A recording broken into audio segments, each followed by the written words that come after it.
और मनगढ़ंत क्यों नहीं है? इसका सबसे बड़ा रीजन वही है कि हमने बचपन से ही ज्योतिष को अपने जीवन में देखा है। और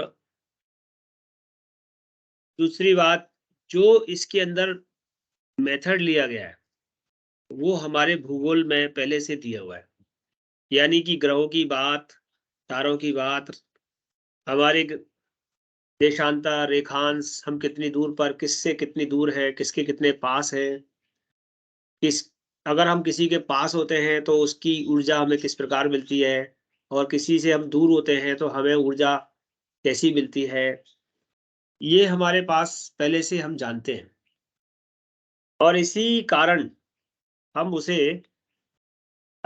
फलित ज्योतिष में जब प्रयोग करते हैं तो पता चलता है कि ये बात बिल्कुल सही है कि ग्रहों का हमारे जीवन में, ग्रहों का, नक्षत्रों का असर होता है। और जब-जब वो हमारे समीप से निकलते हैं तो हमारे ऊपर, या हमसे दूर हो जाते हैं तो हमारे ऊपर उनका प्रभाव होता है। फलित ज्योतिष को हम समझने के लिए सबसे पहले ये समझेंगे कि 9 ग्रह हैं। तो 9 ग्रह कौन-कौन से हैं? कोई बताए कि 9 ग्रह कौन-कौन से हैं?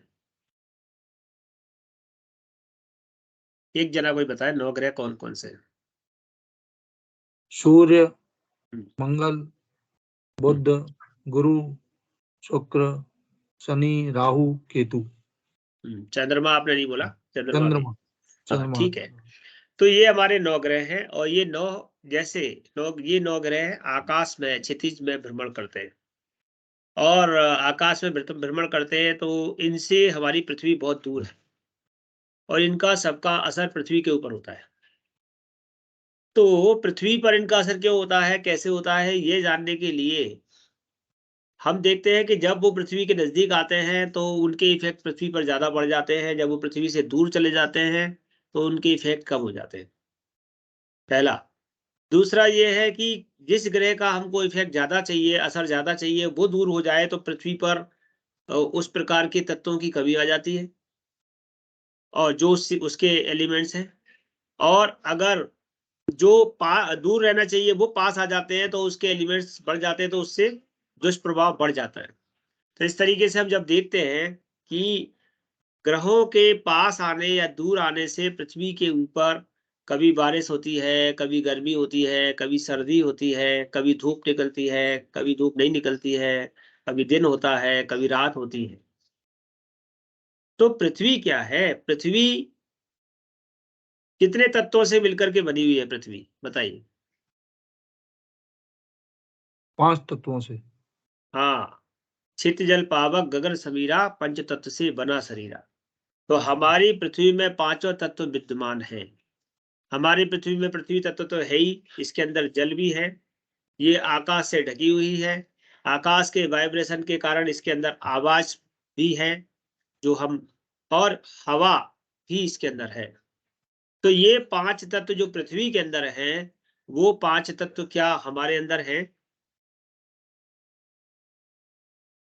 जी सर।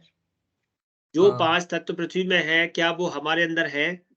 जी सर है। जी गुरुजी। है। जी। तो वो 5 एलिमेंट्स हमारे अंदर भी हैं, वही पृथ्वी पर भी पाए जाते हैं। तो इसलिए कहा गया है, यत् पिंडे तत् ब्रह्मांडे, यत् ब्रह्मांडे तत् पिंडे। जो ब्रह्मांड में है, जो कॉस्मोस में है, वो हमारे शरीर में भी है, और जो हमारे शरीर में है वो ब्रह्मांड में भी है। और इसी को लेकर के सारी थेरेपी बनाई गई है, सारा ज्योतिष क्या, पूरा विज्ञान इसी को लेकर के बनाया है। चाहे आप चिकित्सा शास्त्र में चले जाएं, चाहे आप योग में चले जाएं, चाहे आप ज्योतिष में चले जाएं, चाहे आप धर्म में चले जाएं, सब जगह यही 5 तत्वों की बात होती है। तो वो 5 तत्व कौन से हैं, कोई बताएगा? 5 एलिमेंट्स कौन कौन से बताएंगे? अग्नि, पृथ्वी, वायु, जल सर। ये हाँ, 5 अग्नि, पृथ्वी, वायु, जल, और एक आकाश। आकाश। आकाश। बिल्कुल ठीक। अग्नि, पृथ्वी, वायु, जल और आकाश। बहुत बढ़िया। तो यहाँ पर हमने पहले की क्लासों में एक बार बात करी थी कि ग्रह 9 नहीं 5 होते हैं। ठीक है, क्योंकि जो चलते हैं, किसी के सहारे से वो ग्रह होते हैं, और सूर्य के सहारे से ये सब चलते हैं, इसीलिए ये ग्रह होते हैं, और वो होते हैं मंगल, बुध, गुरु, शुक्र, शनि। मूल रूप से यही ग्रह होते हैं। सूर्य एक तारा है, चंद्रमा उपग्रह है, राहु केतु छाया ग्रह है, लेकिन फिर भी हम इन सबको पंच तत्वों में रखेंगे। जैसे सूर्य और मंगल का कौन सा तत्व होगा? अग्नि। अग्नि, बहुत बढ़िया। और चंद्रमा और शुक्र का कौन सा होगा? जल। जल तत्व होगा, ठीक है। और बुध का कौन सा? बुध और शनि का कौन सा होगा? बुध का कौन सा होगा? सॉरी, बुध का कौन सा होगा? बुध का तत्व कौन सा होगा, कोई बताएगा?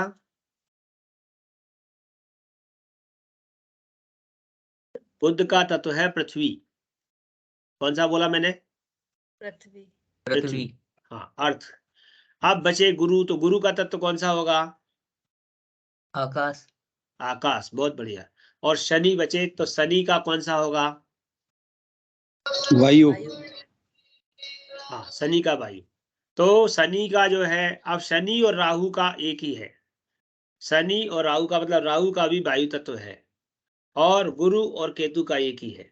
हालांकि राहु केतु को हम नहीं रखेंगे, राहु केतु छाया ग्रह हैं, जिसके साथ होते हैं उसके जैसा फल देने लगते हैं, क्योंकि वो संगत के अनुसार काम करते हैं।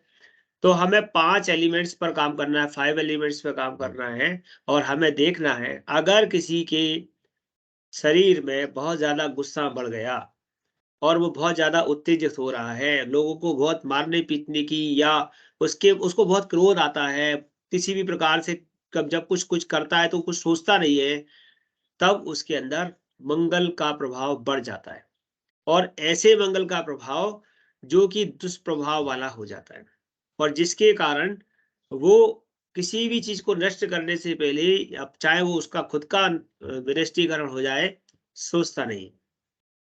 जैसे आपको एक स्विच दिया गया है गैस जलाने के लिए, या तो उसमें क्या करते हैं, आप गैस को आगी को जितना जलाना होता है उतना जला लेते हैं। लेकिन यदि आप कोई वो जला रहे हैं, भट्टी जला रहे हैं या होली जला रहे हैं, तो वहां आपके पास कोई स्विच नहीं है। वहां तो आपने जितने अंगार डाल दिए हैं जलाने के लिए, जितना सामान डाल दिया है, और वो एकदम बहुत तेजी से लौ पकड़ते हैं। लेकिन अगर आपने उसको सुव्यवस्थित लगाया है, और या ऐसी जगह पर लगाया है जहां किसी और को नुकसान नहीं हो, तो वो अग्नि नुकसानदायी नहीं होती। तो जब हम होली जलाते हैं, क्योंकि अभी होली आने वाली है, तो हम कैसी जगह पर होली जलाते हैं? जहां पर दूर का स्थान हो, चारों तरफ से खुला स्थान हो, वहीं पर बड़ी होली जलाते हैं। अगर घर के आसपास होली जलाते हैं तो इतनी छोटी जलाते हैं जिससे आसपास के क्षेत्रों को नुकसान नहीं हो, क्योंकि ये जो अग्नि है जरूरी तो है, क्योंकि होली होनी या अग्नि होना बहुत जरूरी है। जब हमको तापना है तो अग्नि बहुत जरूरी है, हमारे शरीर के अंदर अग्नि बहुत जरूरी है, लेकिन एक विशेष मात्रा में उसका होना जरूरी है। अगर वो उस विशेष मात्रा से ज्यादा हो रही है तो फिर वो हमारे को नुकसान भी कर सकती है।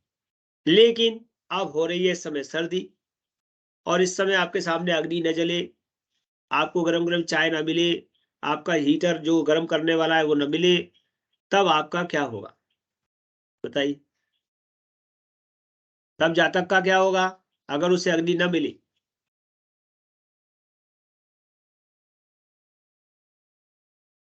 बोलिए।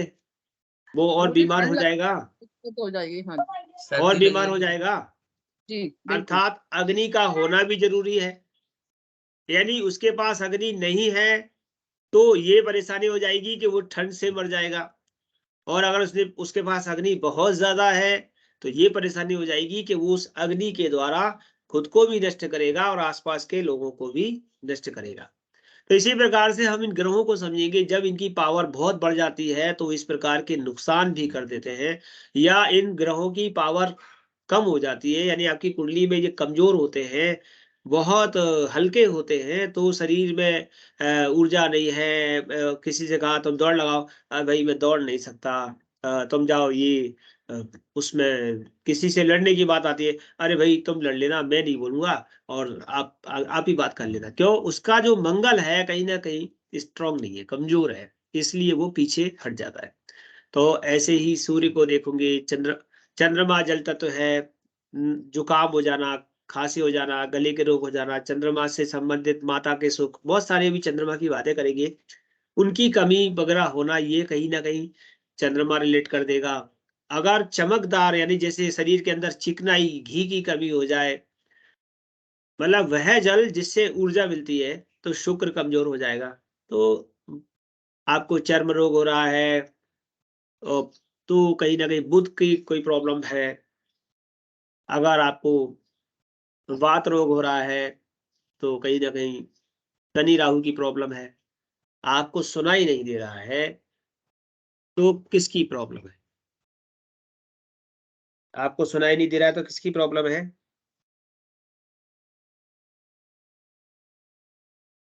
कौन से ग्रह से सुनाई देता है? जी धर्मवीर जी की, जी गुरु से, बिल्कुल गुरु से, ठीक है, गुरु जी, गुरु से, बिल्कुल गुरु आकाश तत्व होता है। बिल्कुल गुरु आकाश तत्व होता है। तो जब भी कानों से संबंधित कोई समस्या हो जाए, इसका मतलब बृहस्पति कहीं ना कहीं निगेटिव हो गया है। तो ऐसे करके हम इन सब 5 तत्वों को इन ग्रहों के माध्यम से समझेंगे। और ये ग्रह अब केवल ग्रहों में इनको नहीं देखा जाएगा, इनको राशियों में भी देखा जाएगा। तो राशियां कितनी होती है? नए लोग बताएंगे राशियां कितनी होती है। पुराने लोग केवल रिवीजन करेंगे, और पुराने लोगों से जब कहा जाए तब वो बोल सकते हैं। 12 12 होती है, ठीक है। तो 12 राशियों को हम अगर विभक्त करें 5 तत्वों में, तो कैसे विभक्त करेंगे? 4-4 आएंगी कि 5-5 आएंगी, कि 3-3 आएंगी? 3 आएगी सर। 3 आएंगी। तो 3 चौक 12, फिर एक तत्व गायब हो जाएगा। कौन सा तत्व गायब हो जाएगा? सर सूर्य और चंद्रमा 1-1 रहेंगे, बाकी अग्नि पृथ्वी वायु 3-3 रहेंगे। ओके, ऐसा है कि जो हमारे 4 तत्व हैं, अग्नि पृथ्वी वायु जल, इन राशियों को इन 4 तत्वों में ही बांट पाएंगे, और आकाश तत्व इनके अंदर नहीं आएगा। अर्थात राशियों में आकाश तत्व स्वसमाहित होता है, उसमें दिखता नहीं है। ऐसा नहीं है कि आकाश तत्व है नहीं, बिना आकाश तत्व के तो कुछ हो ही नहीं सकता। क्यों नहीं हो सकता? क्योंकि पृथ्वी माता देव पिता, ऐसा कहा गया है शास्त्र में कि पृथ्वी हमारी माता है और आकाश पिता है। जब तक इन दोनों के बीच में हम ढके हुए हैं, तब तक हमारा जीवन है। अगर आकाश हट गया तो पृथ्वी का सब गड़बड़, और अगर पृथ्वी हट गई तो आकाश, यानी कि जब तक माता पिता दोनों नहीं है, तब तक आपका आधार पूर्ण नहीं है। आपने कोई कमरा बनाया, उसके ऊपर छत नहीं है, तो वो कमरा पूर्ण नहीं है। इसीलिए आकाश तो है, कई जगह वो आकाश दिखता है और कई जगह नहीं दिखता है। तो इन चारों पृथ्वियों में ये नहीं दिख, चारों तत्वों में नहीं दिखेगा, राशियों में नहीं दिखेगा। तो हम देखेंगे कि आकाश तत्व यहाँ पर नहीं है, ठीक है। अब हमारे पास नक्षत्र हैं, कितने नक्षत्र हैं? 27। हाँ, तो 27 नक्षत्रों में भी ये 5 तत्व विभक्त है। जब हम नक्षत्रों को पढ़ेंगे तब हमें पता चलेगा कि कौन से तत्व का कौन सा नक्षत्र, कौन से नक्षत्र का कौन सा तत्व है, कौन सा एलिमेंट है। वो नक्षत्र के आधार पर भी उसमें से वो ऊर्जा देखेंगे। तो हम राशि के आधार पर, नक्षत्र के आधार पर, ग्रह के आधार पर, और एक और क्या है कि भाव के आधार पर। जो भाव होते हैं, जो कुंडली में आपने चौखाने की कुंडली देखी होगी, इसमें 12 खाने होते हैं, उसके अंदर भी हम 4-4 राशियां जैसे होती है, वैसे ही 4-4 भावों में अग्नि पृथ्वी वायु जल ऐसे उनको बांट लेते हैं। आकाश तत्व को तब भी नहीं लेते हैं, क्योंकि जैसे हमारे को हमारे जीवन में आकाश तत्व का भान नहीं होता। आप अग्नि को देख सकते हैं, देख सकते हैं कि नहीं? बताइए। जी सर। पृथ्वी तत्व को देख सकते हैं, महसूस कर सकते हैं। जी सर। जल तत्व को भी महसूस कर सकते हैं, वायु हवा को भी महसूस कर सकते हैं, लेकिन आप आकाश तत्व को महसूस नहीं कर पाते। उसका आप किसी भी प्रकार से स्पर्श आदि के माध्यम से एहसास नहीं कर पाते। वो तो केवल जब आपको बताया गया कि ये साउंड जो आ रहा है वो आकाश से टकरा के आ रहा है, तब आपको पता चला कि ये आकाश तत्व है, जिसकी वजह से हम सुन पा रहे हैं। नीचे होंगे ना, तो वहां से मंगवा लो, कौन लाएगा वहां से, गणेश से बोल दो ला देगा। तो आकाश तत्व का ये हिसाब है। अब बात करेंगे कि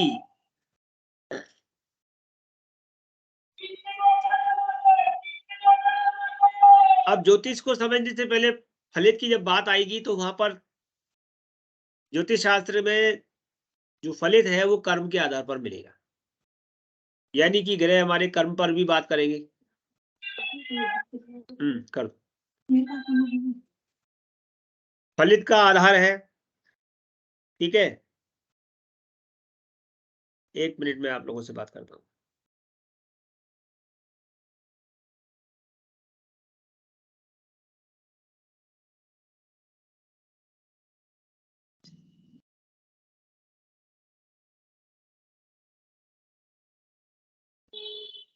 लो, ये ले जाओ,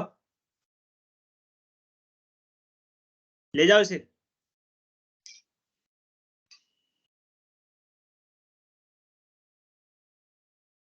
संचित कर्म, प्रारब्ध कर्म और आगामी कर्म, क्रियमान आगामी कर्म, ठीक है। तो हमारे कुछ कर्म संचित हैं जो पहले से हैं, जो अब संचित कैसे होते हैं, कर्म संचित कैसे होते हैं, कोई बता पाएगा कि कर्म संचित कैसे होते हैं?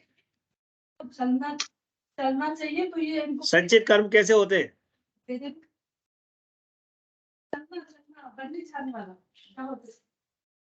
है कर्मों का संचय कैसे होता है?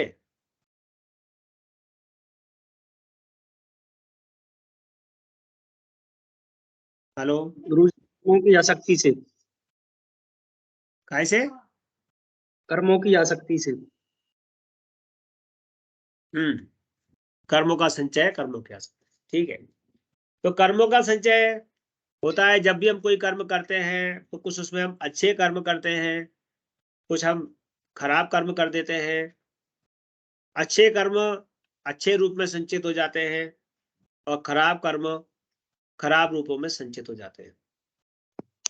जैसे इसका सामान्य उदाहरण देखें तो हम अपने जीवन में बहुत प्रकार से धन एकत्रित करते हैं और बहुत सारा धन खर्च भी कर देते हैं, लेकिन उसके बावजूद भी कुछ धन हम बचा करके रख लेते हैं, जो हमारा एफडी के रूप में या स्वर्ण आदि के रूप में, भूमि के रूप में संचित हो जाता है। और कभी कभी हम उसको गलत तरीके से संचित कर लेते हैं, अर्थात उधारी कर लेते हैं, लोगों से ऋण कर लेते हैं। तो जो हम ऋण कर लेते हैं वो तो हो गया खराब कर्म, और जो हमने एफडी करके रख दिया वो हो गया हमारा संचित कर्म।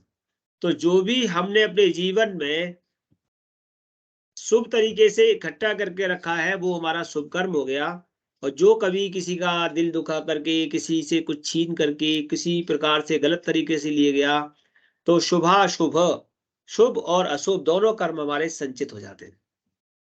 और ये हमको आने वाले समय में जब दूसरा जन्म होता है, जब किसी योनि में हम आते हैं, तो वो हमें प्रारब्ध के रूप में प्राप्त होते हैं। प्रारब्ध माने जैसे हम अपने पिता के यहाँ पैदा हुए तो पिता की संपत्ति हमें प्रारब्ध में मिली, हमें माता पिता प्रारब्ध में मिले, हमें बड़े भाई बहन प्रारब्ध में मिले, हमें हमारे रिलेटिव्स जो हमसे पहले आ गए थे वो सब प्रारब्ध में मिले।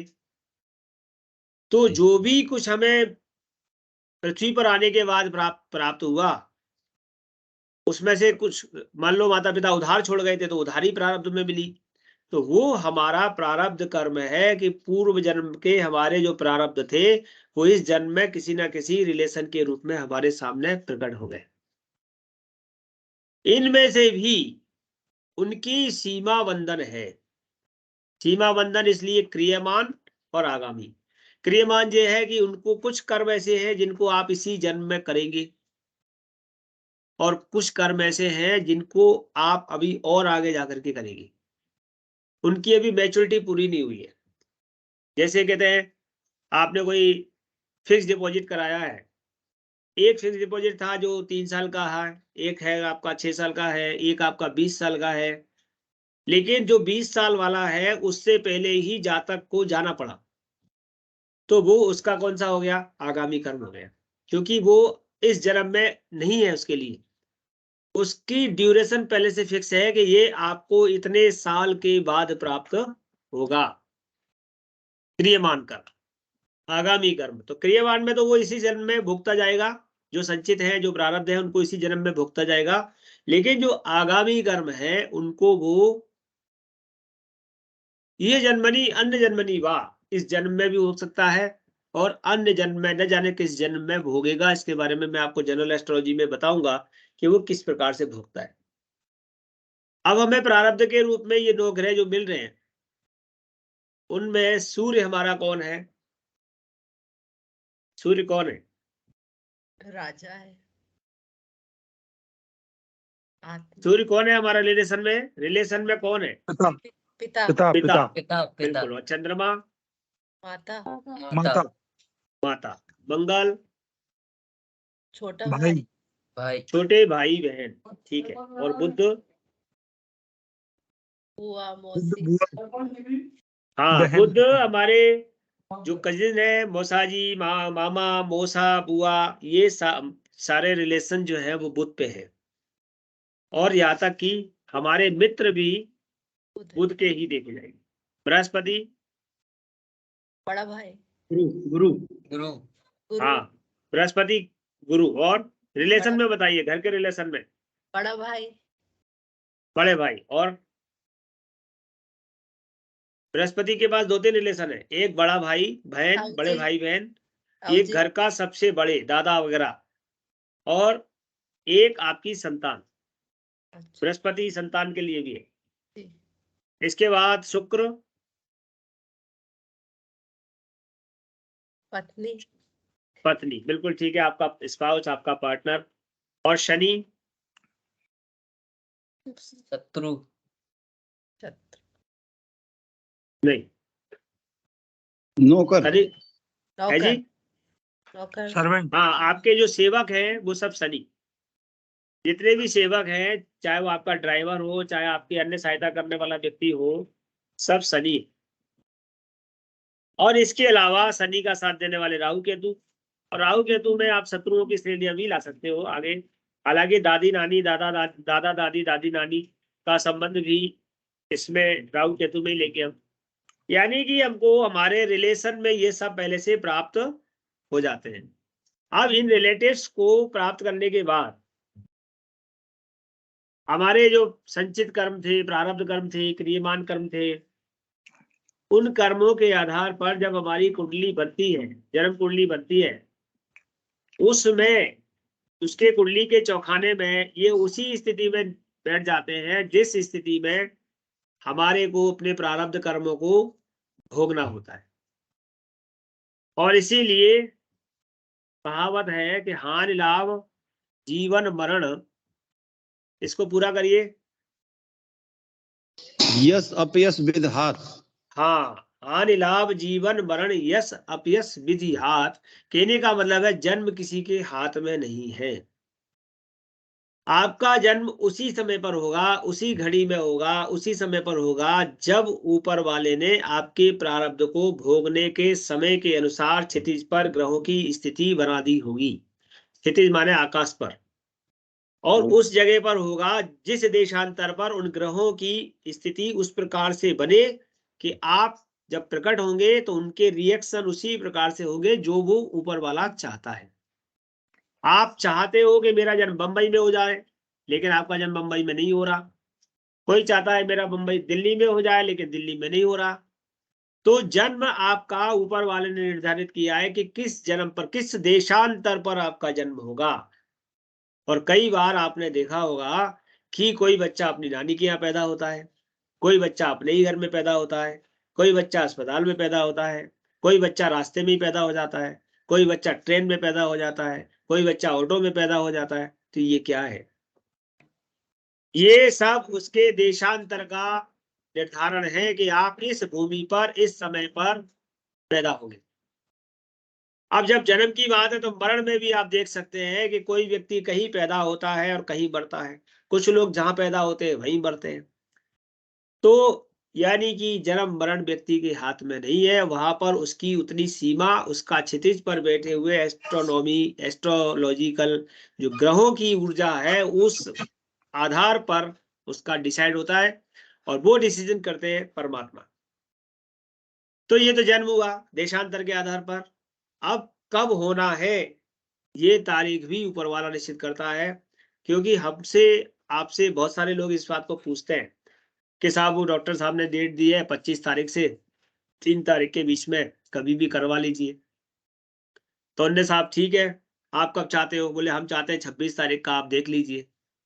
हम लोगों ने भी देख लिया, मान लो 26 तारीख को स्थिति ठीक बन रही है, गंडांत वगैरह नहीं है, या जो भी हम लोग आप लोग विचार करते हैं वो देख लिया और कह दिया 26 तारीख को कर लीजिए। पता चला वो 26 तारीख को होने के पहले बजाय वो 25 तारीख को ही बहुत ज्यादा पीड़ा हुई और वो हो गया। तो उन्होंने कहा कि पंडित जी उसका वो बनाइए टेवा। हमने कहा ठीक है, लाइए, क्या डेट है? उन्होंने साहब 25 तारीख रात को 11:23। हमने कहा आप, मैंने तो 26 तारीख का मुहूर्त निकाला था। अरे नहीं नहीं, वो साहब वो बहुत ज्यादा तकलीफ बढ़ गई थी और अचानक ले जाना पड़ा, और डॉक्टर बोले कि इसी समय सडनली करना पड़ेगा। तो बताइए क्या हमारे हाथ में कुछ है क्या? नहीं। बहुत ही कम दुर्लभ ऐसे लोग होते हैं जिनका समय आपने 11:05 दे दिया है और उस पर वो हो जाए। तब भी हमारी घड़ियां उतनी सही है ऐसा नहीं मालूम, लेकिन बहुत ही दुर्लभ होंगे, क्योंकि ये समय निर्धारित करना हमारा काम नहीं है। वो उसने पहले से निश्चित कर दिया है कि आपके जो प्रारब्ध हैं उनको भोगने के लिए आपको क्षितिज की जो स्थिति होगी उसके आधार पर हम भेज देंगे, और किस जगह पर आपका पर्टिकुलर जन्म होगा उसके लिए भी भेज देंगे। पहले की बात थी, लोग बच्चे घरों में होते थे, फिर एक निश्चित हुआ ग्वालियर में कमला राजा में होते थे, फिर ग्वालियर में कमला राजा के बाद बहुत सारी लक्ष्मीगंज वगैरह वगैरह वगैरह प्रसूति गृह बन गए, और उसके बाद आज प्राइवेट बहुत सारे बन गए। तो आप क्या समझते हैं? आप ये मान के चलिए कि हर 1-2 किलोमीटर पर जो देशांतर का डायरेक्शन है वो बदल जाता है, चाहे वो पॉइंट्स में बदलता है।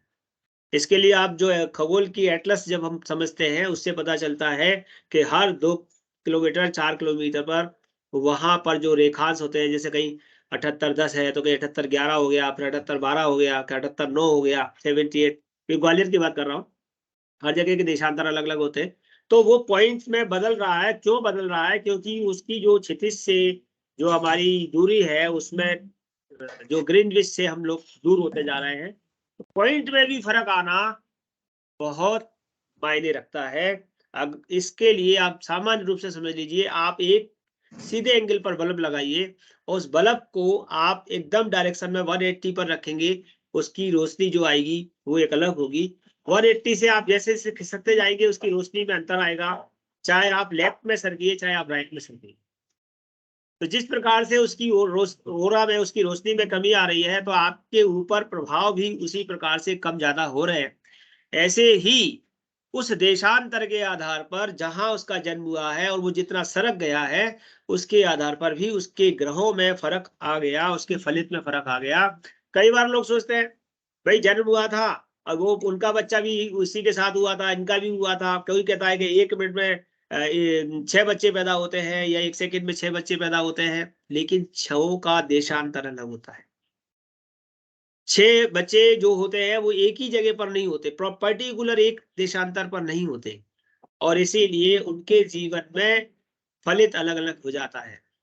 कई बार हम अखबार में पढ़ के कहते हैं कि साहब मेष राशि का ये लिखा हुआ है, तो मेष राशि का फलित सबके लिए एक सा नहीं होता, क्योंकि आपकी जो क्षितिज के समय पर जन्म के समय पर ग्रह की स्थिति थी उसके ऊपर उस ट्रांजिट को लगाएंगे, तब पता चलेगा कि आपके ऊपर 100% वो क्यों नहीं घटता, क्योंकि आपका जो प्रारब्ध था वो कुछ और है। हाँ, उसमें से कुछ अंश आपको मिल रहा है, लेकिन वैसा घटित नहीं हो रहा जैसा दूसरा। तो हर एक किसी का अपना अपना प्रारब्ध है, अपना अपना संचित कर्म है, और वो उसी हिसाब से घटित होगा। तो आपको ये सब बात देखनी है, आगे से समझनी है। अभी आज क्लास में यहीं पर विराम करूंगा, क्योंकि अभी दूसरी क्लास के लिए किशोर सर आने वाले हैं, और आपके मन में कोई क्वेश्चन कोई डाउट्स हो रहा है तो बता सकते हैं।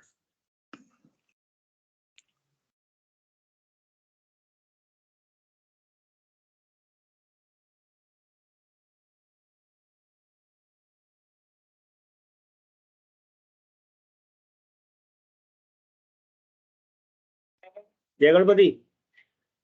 जय गणपति जी।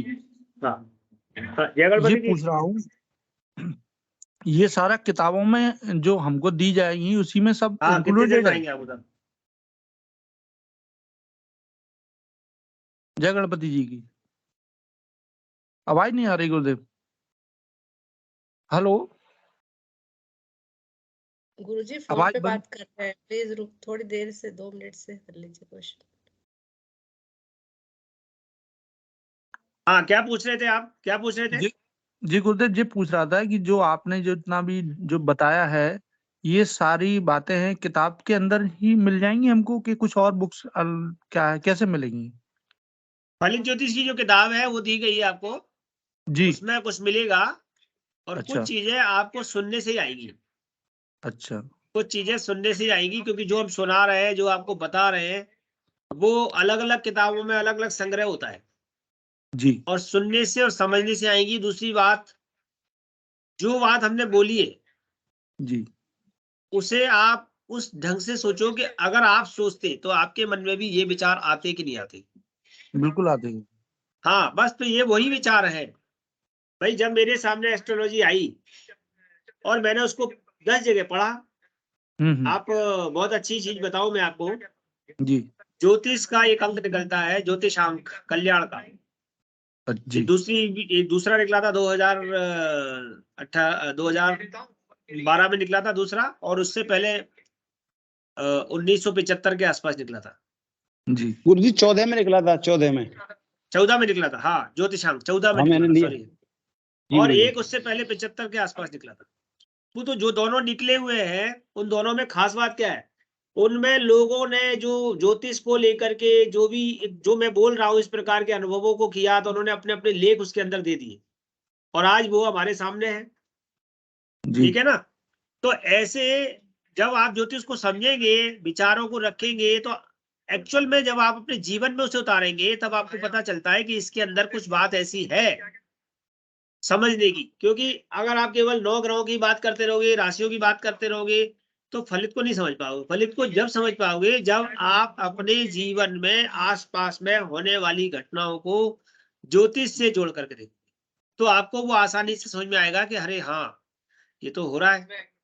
और ये मेरा जो सूर्य है, अगर पिता को तकलीफ हो रही है तो बोले सूर्य कमजोर है तो पिता को तकलीफ हो रही है, सूर्य आपका पीड़ित हो रहा है तो पिता को तकलीफ हो रही है। तो आपको रिलेशन जोड़ करके धीरे धीरे जल्दी समझ में आएगा। हम जैसे जैसे आगे पढ़ेंगे मिलेगा, और जी। बाकी किताब की चीजें हम किताब में पढ़ाएंगे। फलित ज्योतिष के पहले अध्याय को आज पढ़ लीजिए, अगली क्लास में अपन उसके बारे में आगे की बात करेंगे। ठीक है? जी। और किसी को कुछ पूछना था? और ये वीडियो मिल जाएगा आपको, जो हमने बनाया है उसका वीडियो मिल जाएगा, दोबारा सुन सकते हैं। जी गुरुदेव। जी। आज के समय पे आज का गोचर नोट करना है, अभी 11:09 का, आज के दिन का। अब राशि सबको याद हुई कि नहीं? क्योंकि कल मैंने पूछा था तो मात्र 3-4 लोग बोल रहे थे। राशि तो याद नहीं, नक्षत्र, सॉरी, नक्षत्र याद हुए कि नहीं? कितने लोगों को हो गए? जी अभी याद हो गए हैं, थोड़े से हो गए हैं। बोले गए, बिल्कुल। नक्षत्र, योग, करण, राशि, हाँ, निकुंज जी को याद हो गए, चलो धन्यवाद। राशियां मनीषा भी जी ने तो याद हैं कल भी गुरुदेव। बताया था कि उनको याद है, निकुंज जी को गुरुदेव भी याद है। हाँ, राशियां और नक्षत्र तो याद हो गए हैं। बहुत अच्छा है, बहुत अच्छा है।